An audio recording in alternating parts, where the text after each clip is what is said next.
पुढची आता महत्त्वाची बातमी। एसटीच्या तिकीट दरातल्या भाडेवाढीवरून महायुती सरकारमध्ये संभ्रमाचं चित्र दिसतंय। भाडेवाढीबाबत मंत्र्यांची वेगवेगळी भूमिका असल्याचं पाहायला मिळते। परिवहन मंत्री प्रताप सरनाईकांनी भाडेवाढीचं समर्थन केलं असून आजपासून भाडेवाढ लागू होणार असल्याचं सांगितलंय। तर उपमुख्यमंत्री अजित पवारांनी मात्र भाडेवाढीला विरोध केला। भाजपचे मंत्री चंद्रशेखर बावनकुळेंनी सुद्धा भाडेवाढीबाबत सकारात्मक नसल्याचं म्हटलंय। त्यांनी जनतेशी निगडीत विषयावर मंत्रिमंडळातल्या चर्चेनंतर निर्णय व्हायला हवा असं सूर आळवलं। पाहुयात या नेत्यांनी नेमकं काय काय म्हटलं।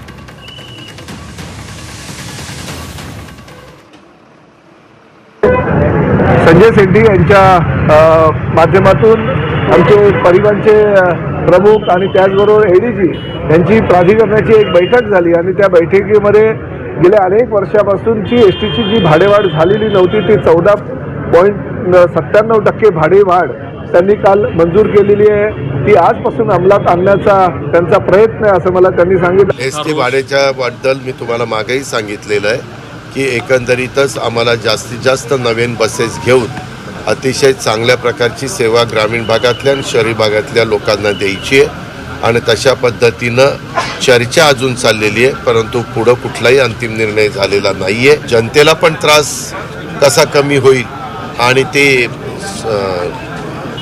संस्था पण नीट कशी चालेल किंवा ते महामंडळ पण नीट कसं चालेल अशा प्रकारचा मध्यमार्ग आम्ही काढत असतो। मला असं वाटतं की कुठलाही भाडेवाढ वगैरे जे जनतेला जीवनाशी विषय आहेत ते कॅबिनेटमध्ये किंवा माननीय मुख्यमंत्री किंवा माननीय आमचे जे महायुतीचे नेते एकनाथजी, अजितदादा आणि देवेंद्रजी यांच्याही चर्चा एखाद्या वेळी झाली असेल त्यात मला पूर्ण माहिती नाही, पण असे निर्णय घेताना मात्र महायुतीच्या आमच्या मुख्यमंत्री उपमुख्यमंत्री यांच्याशी चर्चा घेऊनच झाले पाहिजे असं मला वाटतं। सरकार अत्यंत गोंधळलेल्या मानसिकतेमध्ये,